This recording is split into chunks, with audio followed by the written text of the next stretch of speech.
Good evening. He says that if ever a country had the critical mass to move to the next level of development, it's Ghana. My guest tonight is a corporate financier who says that the formula for wealth creation is well known. We just don't have the right balance of ingredients. He says private capital and initiative must provide the quantum leap, but adds that we must be blessed with the leadership that the time demands. Is the economic gear ready to move into overdrive?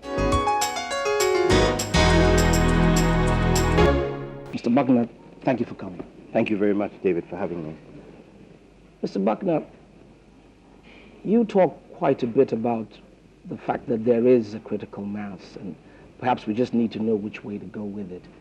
But I need you, first of all, to tell us, where is that critical mass? Is there really a critical mass? Yes, I definitely believe that there is a critical mass.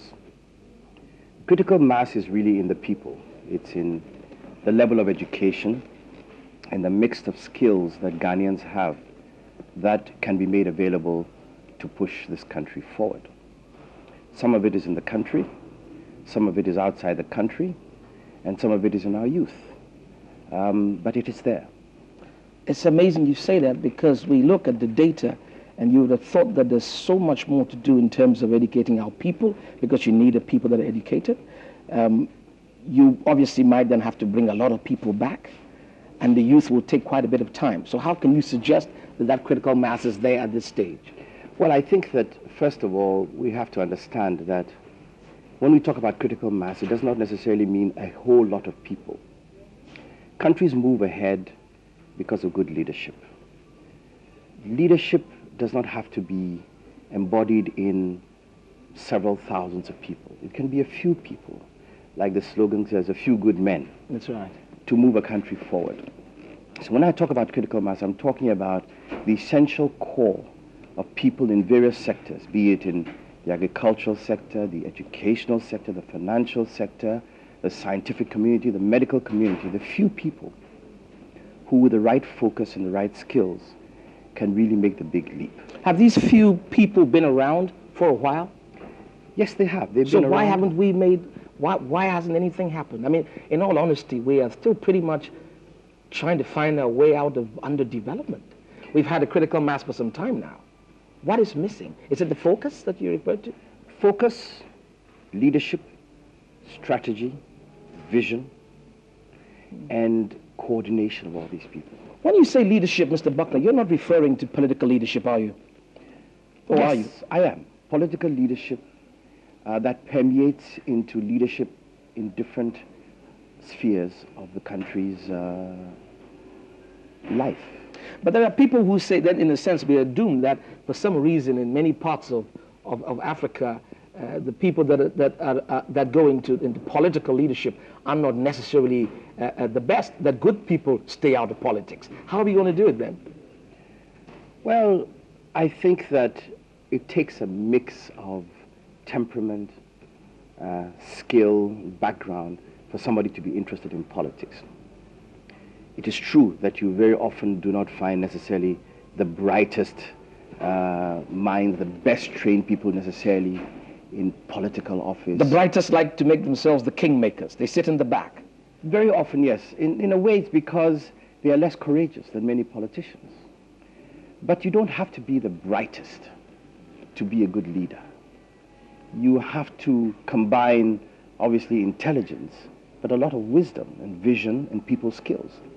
The secret is being able to attract the bright minds, being able to identify the bright minds as and when they're needed, and incite them to bring what they have in terms of resources to your cause. That's the secret. Mr. Bucknor, what is that mix of ingredients that is critical to going forward, to really tapping into the critical mass? I mean, what is it that needs to fall in place before we can really begin to benefit from our good people? Well, first and foremost, you have to have a vision. Clearly, people who are bright, who are accomplished, will test you.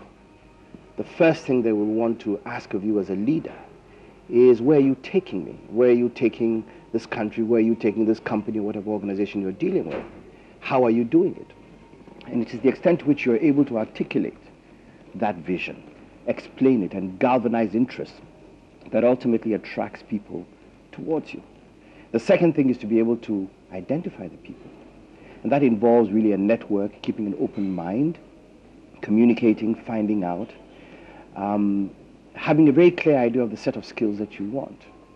And the third thing is warming up to those people and bringing them into the fold. So it's really a three-leveled approach.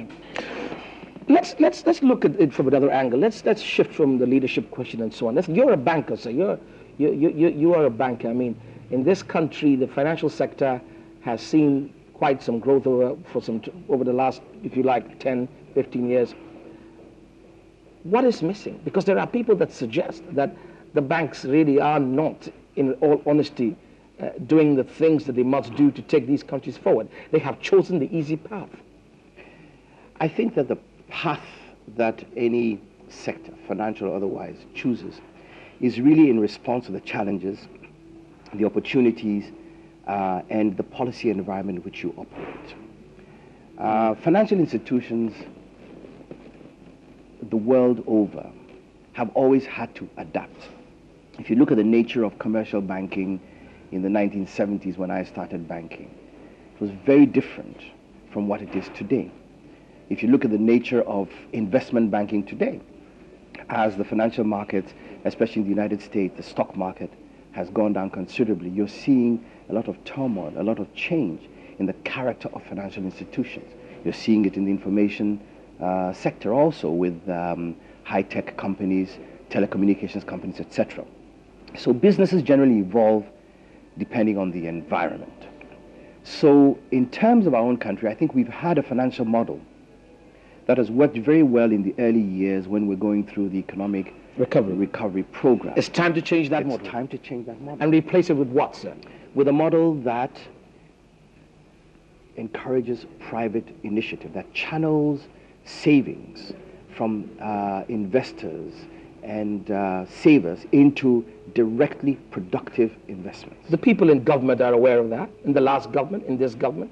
Yes. All the policymakers are aware of that. That's right. So what's the problem? Why don't they just do it? The problem is really the deficit.